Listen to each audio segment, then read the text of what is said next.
PrimeTime local news, serving the Lakeland and Midwest regions. Good evening and welcome to PrimeTime Local News. One more person has died of COVID-19 in Saskatchewan. That person was in the Southwest region in the 60 to 69 age range. There are 23 new cases, including one in the Northwest, which is the region that includes Lloydminster and North Battleford. The South Central Zone has the most new cases, a total of 12. 168 cases are considered active. 13 people are in hospital with 4 in intensive care. 1,221 people have recovered to date. Your shopping experience will be a little different next time you head to Walmart. The retail giant says shoppers will now have to wear masks.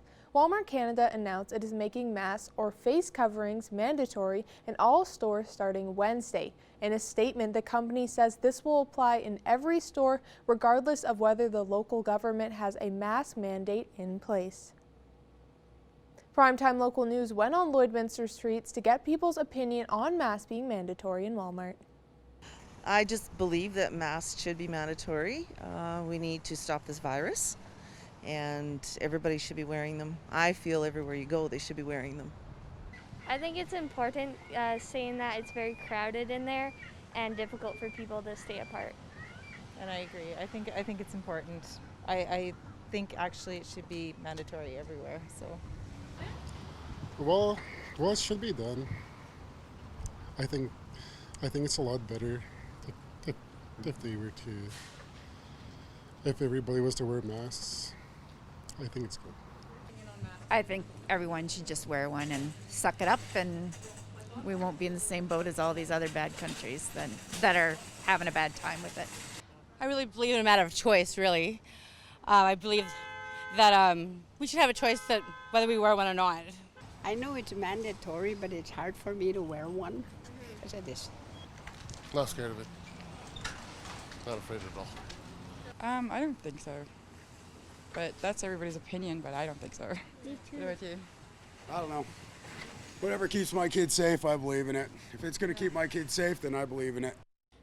A day after U.S. President Donald Trump dropped a 10% tariff on Canadian aluminum exports, Deputy Prime Minister Chrystia Freeland hit back, saying Canada will reciprocate the provocative measure. CTV senior political correspondent Glenn McGregor reports. Canada's angry response came less than 24 hours after the U.S. tariffs were announced. These tariffs are unnecessary, unwarranted, and entirely unacceptable. Chrystia Freeland and the government were expecting the 10% levy on aluminum and were ready to retaliate. Canada will respond swiftly and strongly in defense of our workers. We will impose dollar-for-dollar countermeasures in a balanced and perfectly reciprocal retaliation. After 30 days of consultation with business, Canada will hit back with $3.6 billion of tariffs on a long list of U.S.-made products containing aluminum, including golf clubs, hockey sticks, bicycles like those made in Wisconsin, a key swing state in the upcoming presidential election, and appliances, including washing machines made in the Ohio factory where Donald Trump announced the tariff yesterday. The aluminum business was being decimated by Canada, very unfair to our jobs and our great aluminum workers. The location of the announcement, no coincidence. Ohio is one of a handful of states that Trump needs to win to stay in the White House. Though expected, the tariff still provoked strong reaction. For the president to come and attack us during these times through a pandemic when we need everyone's support is totally unacceptable. And we may be small, but remember, we're a consumer giant. The Ontario Premier also raised the possibility that Trump could go further and reimpose the 25% tariff on steel that he levied in 2018 during the new NAFTA talks. But with aluminum prices surging and demand in the U.S. bouncing back, particularly in the auto sector, still unclear is the effect on Canada's industry and its 10,000 workers. Also uncertain if Trump will retaliate, attacking more Canadian products in an attempt to win ballot box support. I think that Trump will have every incentive politically to up the ante. Canadian trade experts say this problem could just go away if Donald Trump loses the election in November. But Democrat Joe Biden needs support in those swing states too, and so far he hasn't commented on aluminum tariffs. Glenn McGregor, CTV News, Ottawa. The City of Lloydminster is looking for feedback from the community on the 2021 municipal budget. We chatted with Mayor Gerald Albers for more information. I'm joined here with Mayor Gerald Albers. Now, the City of Lloydminster is looking for the community's input as administration begins preparing the 2021 municipal budget. How will residents be able to help? The communications department, working with finance at the city, have got an online program that people can access, so they can actually experiment and see what, by having more money spent on recreation, what does that do to your tax rate at home? And using your own personal data, your assessment from last year's value, they can put that in and actually experiment and say, I'd like to see more recreation, I'd like to see more culture and different things, or change the way roads are, how much money is being spent on roads. You can actually see how that affects on a personal level to your taxes. And it's going to be very interesting. So people will be able to access that information, as well as they'll be able to do comparables that are not, they won't have your personal information, but you'll see, oh, house X as an example, and house Y and house AB have done this and said, oh, their taxes would go up that much, and do comparables that way. So it's really interactive that way if people want to take the time and do that. And why is it so important for the city to receive this feedback? Well, we all know about COVID, and we know what's happened, that we're not having those conversations. I know I'm not having them, and I'm sure the rest of members of council administration, we just haven't had a lot of dialogue with people like we have in the past. We've had your voice events at various times, and I know I've been out and about, and people just are a little hesitant about taking time to talk and social distancing. So we'd like to make sure that we get people's inputs. And I think that from the perspective that people can actually physically see what they're asking for, what it would do to their own personal taxes, gives you a perspective like no other. I can say, I think it's going to go up so much, but this calculator is that tool that some people would use as, and we're at budget time, so calculators are important, trying to see what kind of effects they would have on the city and on their taxes, because at the end of the day, it comes back to individual taxpayers. That's who fund the city for the basic services that we provide. From that perspective, there's grants that come in, and again, we know they go up and down, and but the taxes have to pay the basic city bills. So we want to make sure people understand, because we often have conversations, I know I have, can we have more time? Certainly we can have more time. How much more is it going to cost? And this is a great way for people to see firsthand how that is affected. Now, the city has multiple Your Voice surveys throughout the year, including this one and ones about development here in Lloydminster. Why do you think just important for residents to participate in any of those types of surveys, no matter if it affects them a lot or doesn't affect them that much at all? Again, we seek input. That helps to give us direction. If we don't hear from people, and on any subject, then we're going to go with what the information we've been provided and make the best judgment as council members to vote on moving forward on certain projects, and not voting on others, or moving forward on others. So having the opportunity to hear from the community, and the only way usually was your voice and things like that. I still answer emails and telephone calls, but they've dropped off from that perspective. And I know people have got a lot of things on summer, but we just don't have that ability to gather in a group and sit down and share that information that we'd like to hear from people. So any survey at all, if people don't comment on it, then we assume whatever is being proposed, that's where they want to take the community. And that's all I can judge it by. Again, we use good judgment, we hope, at our end when we make the decision, but based on input from the community. So it's very, very important that if there's something that you agree with or you disagree with, please reach out to council, reach out to your voice, because that's the way we understand and hear from the general public. Now, moving on to a little bit of a different topic, still around feedback. The city of Lloydminster says they won't be making masks mandatory here, and we're seeing some businesses starting to do so. So have you heard any feedback from residents regarding that at all? I have, both ways. I've heard residents asking the question, are we considering masks, because they have some concerns, and I can relate to those, and I can relate to people saying, I feel very comfortable and I feel very healthy and safe by practicing social distancing. I don't know if I need a mask. So yes, we've seen businesses, and that is a choice each and every business can make. From the city's perspective, we continue to look to the Saskatchewan Chief Medical Health Officer, and as well as Saskatchewan Health, to give us direction from that perspective. We're in constant contact as best as we can with government, and we've shared that with the minister and department officials, and we wait to see if they give us some different direction. I can say that Alberta's gone through the same thing, chatting with the various mayors of Alberta. A lot of discussion because it's happened in Edmonton and Calgary already. But because of the Public Health Act and following Saskatchewan Public Health, we're looking for direction from the government of Saskatchewan. And I know it's been thoroughly debated, and I'm sure there's still going to be more debate about it from that perspective. But I can't say that we'll wait. We're waiting for more direction. Well, thank you so much for joining us today, Mayor Albers. You're very welcome. Thank you very much. Have yourself a great day. A Canadian man is honoring James Howlett, one of Alberta's most famous celebrities, with a chainsaw carving of his likeness. Eric Bay reports.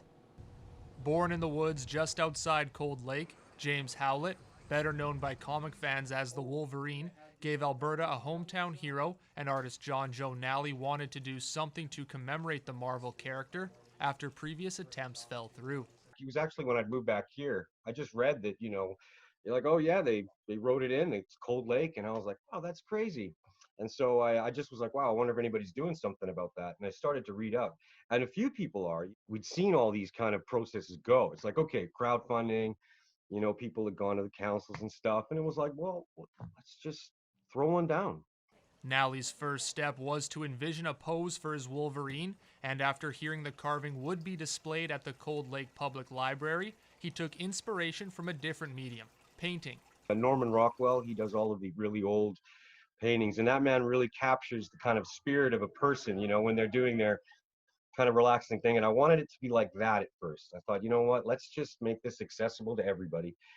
People can come up and, no one's going to worry about nothing, and it'll be, he'll be reading in his hometown library. What was supposed to be a 6-month project turned into a 2.5-year process, but the timing couldn't be better. And now they're just about to announce there's a brand new guy who's going to play it.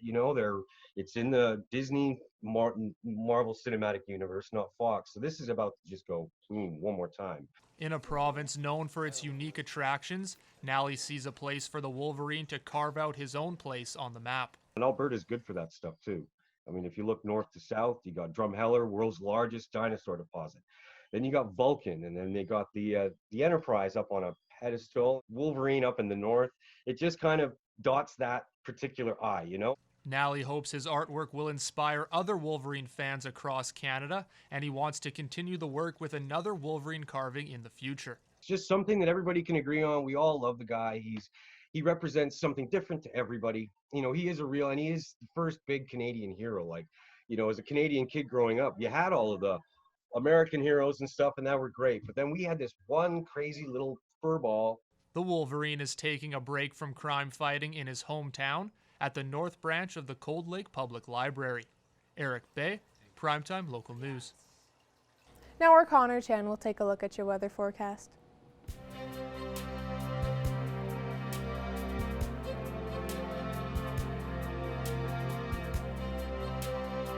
All right, thanks very much, Jasmine. Taking a look right now, 14 degrees right now with some cloud coverage. It's a lot different than what we've seen over the past couple of days. We were in a heat warning yesterday and a few days before that. Now today we have a wind warning in effect right now for Lloydminster, Vegreville, and Provost as well. As we take a look right now, our temperature is fairly cool in our area today. 13 in Marwayne and Vermilion, 12 degrees out in Vegreville. Provost sitting at 12 degrees as well. A little bit warmer as we go up north there in Pierceland and Cold Lake, sitting at 19 degrees. With Bonnyville sitting at 16. Edmonton also sitting at 13 degrees right now. As we look at Green Lake and Isle Lacrosse, those temperatures are not affected by what we're experiencing right now, as they're sitting at 29 Isle Lacrosse and 26 degrees in Green Lake and 16 for North Battleford. Here's a look at the satellite radar map. There are some thunderstorm activities possibly happening in the Edmonton area, and that could make its way over into our area, but we are expected some showers for today as well as a little bit into tomorrow as well. But as we take a look at some temperatures overnight right now in North Battleford, some showers expected there, and then tomorrow 22 degrees the daytime high with sun and clouds. And for Cold Lake tomorrow, same thing, rain overnight expected there and a little bit, and then stop for tomorrow with a 20-degree daytime high with mostly sun and a few clouds there. And as we get for us here in Lloydminster, we could see some rain happening overnight, and then also and then tomorrow 20 degrees with mostly sun and a bit of cloud coverage there. So as we look at the next 3 days, we will have we'll go back to the normal heat. We'll go up to 6 degrees from what we currently are sitting at right now, sitting at 20 degrees for Sunday with a little bit more cloud coverage coming in, as well as on for Monday as well at that high of 22 degrees. We of course did see a little bit of showers this morning, not too much as we thought we were going to get, but still fairly cloudy, a little bit cooler nonetheless. But that's a look at your weather right now. We'll have more primetime local news after this.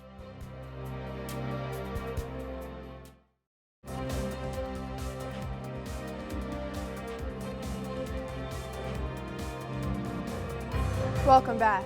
The Saskatchewan provincial election is a few months away, and candidates were given the green light to go start door knocking. Connor Chan chats with MLA Colleen Young on how the approach to campaigning is different this time around. Well, joining me today is Colleen Young, the MLA for Lloydminster. Now, Colleen, I know it's different this time around going out campaigning just because of the pandemic. So just give us a little bit of a comparison to how campaigning this time is compared to the last election. Well, first of all, up until a couple of weeks ago, we were asked not to door knock, right? People were still, in that pandemic mode and wanting not, to, be seeing new people. But I'm finding that, they're very receptive. They're very interested in having conversation with outsiders. So it's been very positive. What are some of the common things that you're hearing right now from residents when you're out door knocking right now?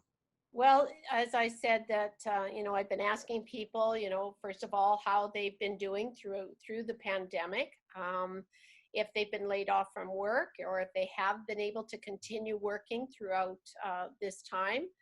And as well as, how they are feeling about the Reopen Saskatchewan plan and what we've done in order to get our economy up and going again. So, it's been very positive. I've had a little bit of both. Some people who are still laid off from work, particularly those in the oil sector, as you would suspect.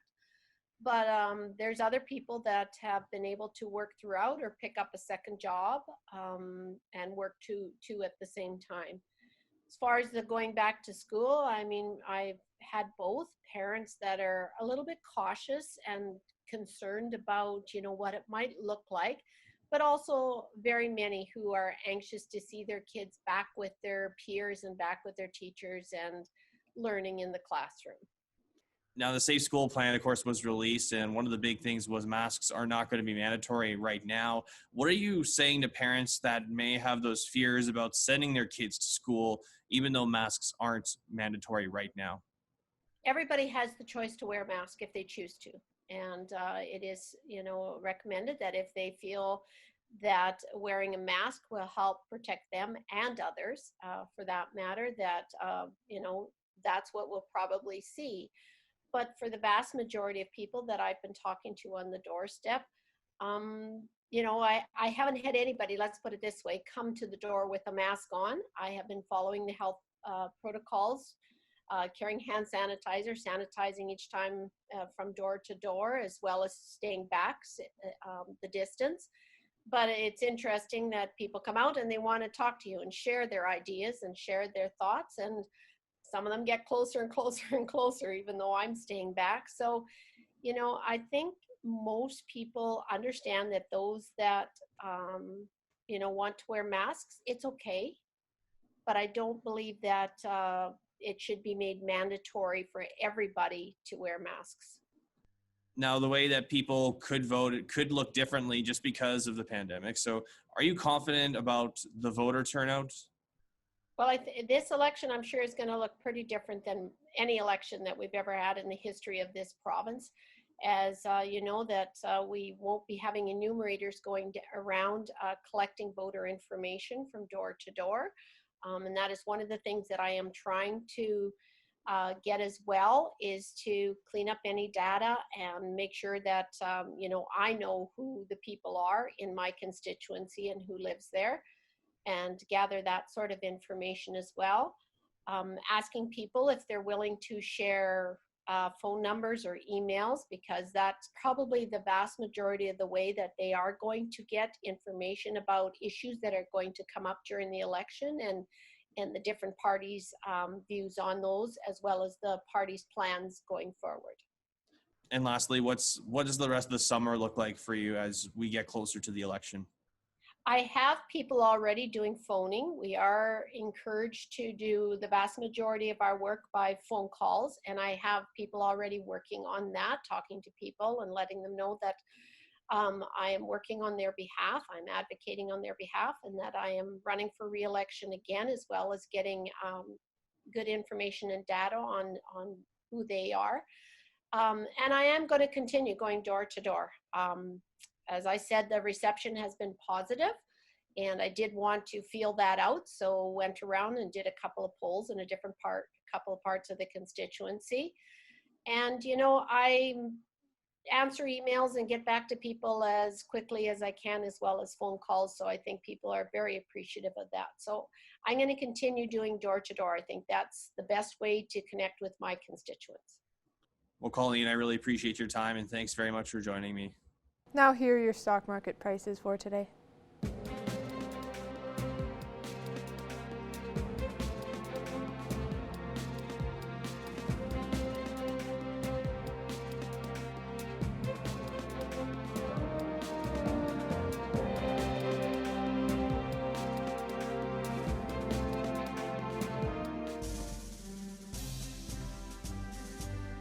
Today's oil prices are brought to you by First General Services.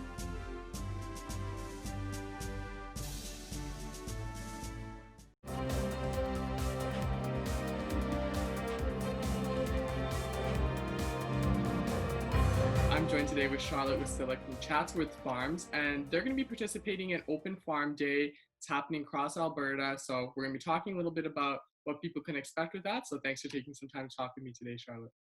Yes, well, Open Farm Days is a province-wide open house for Alberta farms, and it gives urban and rural visitors the opportunity to see where their food comes from and get a behind-the-scenes look at local farms around the province and get to learn more about farming and animals and food.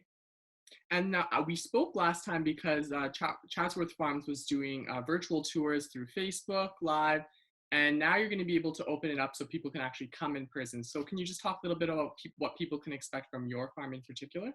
Yeah, so it seemed like the perfect time to take that virtual farm tours into a live event. So it was just the perfect combination. So Open Farm Days at Chatsworth Farm will include free guided tours of our farm and our livestock. So we're going to be looking at our beef cattle, our sheep, poultry, which includes chickens, ducks, geese, all the way from hopefully some day-old chicks, so I've been planning on that, all the way up to mature birds. Then we'll be doing some machinery demonstrations. So we have a hayfield that's close by, so people can get an understanding at a really close visual of how hay is made. We're going to do some guided garden tours. And then we're also inviting people to pack up their lunch and bring it as a picnic, and you can enjoy a picnic in the pasture. So you can sit out, watch the cattle. We're going to have it all fenced off so you can enjoy the beautiful vistas of our farm. And we're also going to have a pop-up farm store. So we're going to have our beef, our lamb, eggs, and garden produce available. We're also going to have the Old School Cheesery, which is located just south of Vermilion. They're also going to be at the farm with us on August 15th. So you can enjoy some of their videos showing how they make their cheeses, as well as purchase some of their products as well. Well, that definitely sounds like a full day worth of stuff. There's a lot of things for people to be able to enjoy and see maybe for the first time, or see maybe something that they saw online virtually and see it in person. Yes. Obviously, there's some restrictions in place and people need to register before they're able to come. Can you just talk about that process? Well, my background is in events, so it's exciting for me to combine both two of my favorite things, agriculture and events. And I have 4 friends that I'm working with, people that I've worked with on past events. So I'm thrilled to be working with them together on this. And safety and health has always been important for us on the farm. And especially this year, it's the utmost priority. So we're joined forces with Crowd Design Company. So they are managing all of our event safety, from biosecurity to COVID compliance and emergency preparedness. And we're encouraging social distancing throughout the event. We encourage visitors to wear masks and bring hand sanitizer. And we'll have signage throughout the event and throughout the yard, reminding people in a very interesting way. And so you'll have to come to the farm to see what I mean by that, just to remind people to respect the social distance, because we want to make this fun and safe for everyone. Awesome. And for people who are looking for more information or wanting to register, where are they able to do that? You can find the information on our website, so chatsworthfarm.ca, or you can visit any of our social media pages, and we have links. So that's everything that we've been posting the last couple of days, and still leading up to it, we'll have registration open. It is a free event, but registration is required, and there are limited spaces per hour. So the event runs from 11 to 4 p.m. on Saturday, August 15th. So make sure you book up your spaces, since they are filling quickly. And then a few things to bring and not to bring. We encourage everyone to bring closed-toed shoes, because you are going to be in and around animals, and we want you to get up and close but still be safe. Bug spray. Bring your picnic lunch so you can enjoy it in the pasture. Masks if you have them. And one thing we do ask is that you please leave your pets at home, just for the safety of our animals and then all of the other visitors. Awesome. Well, that sounds great. Just before we go, I wanted to ask, just in general for Open Farm Days, this is an opportunity for people maybe from urban settings or haven't been on a farm to come and see kind of where their food comes from and experience what it's like on a farm. And why do you think that's so important, to be able to showcase agriculture to people who maybe haven't really experienced it in person?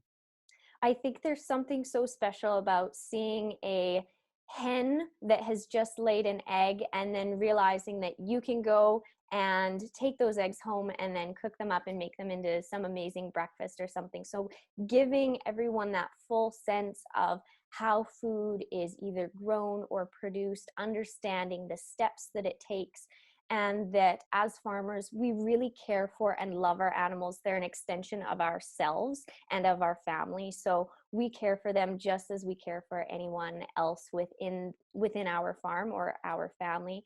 And it's just so fun to be able to share our animals and all the animals with everybody, because especially during a year like this, as many people know, having a pet around can add so much value and joy to your life. And that's what our livestock and our animals give us, just on a bit of a bigger scale. So you're surrounded by a lot of neat opportunities. And Alberta is a farming province, so giving visitors the opportunity to get a behind the scenes look at how farming works and how machinery works and how a family farm works together to raise animals, I think is something really special. And we're so glad that we're able to share this with everyone. Well, it sounds like there's going to be a lot of people coming, hopefully, and it sounds like there's definitely a lot of activities and events planned during the day, so people are able to, enjoy everything that you guys have to offer. So thank you so much for taking some time to talk with me today. Thank you. Awesome. Thank you. We're really looking forward to it. We hope to see you then.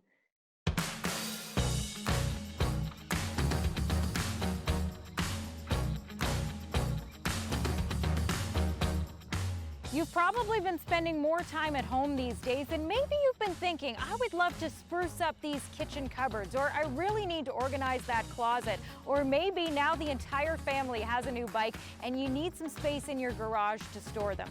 Designer's Choice in Lloydminster, they can help. Whether it's a small project like just getting some new cupboards, or you're looking to redesign your entire kitchen or organize that garage, they can help.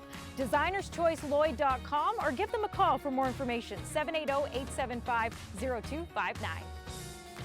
The Service Sports Center is helping you stay fit. They've restarted some of their fitness programs this week. So if you'd like to take part in a Zumba class, log on to lloydminster.ca/fitness. Make sure you're pre-register for any class you want to take, because class sizes are limited. There are a number of other health and safety guidelines that are in place, so keep those in mind as well as you head out for that Zumba class for that workout. Make sure you arrive workout ready, and it's a great idea to take your own water bottle with you. All the details are online, lloydminster.ca, and also at the Service Sports Center, the Service Family Skate is back. Make sure you're pre-booking your time for that as well. lloydminster.ca/fitness for all the details and all the bookings.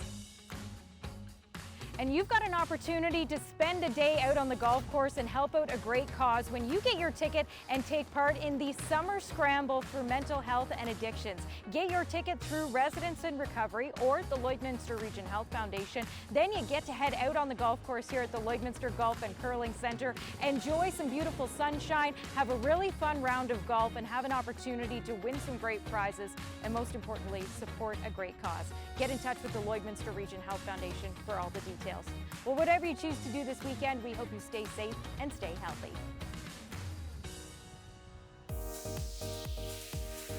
What's Open is brought to you by Northern Factory Workwear, Circle Drive East, Saskatoon, Highway 17 South, Lloydminster.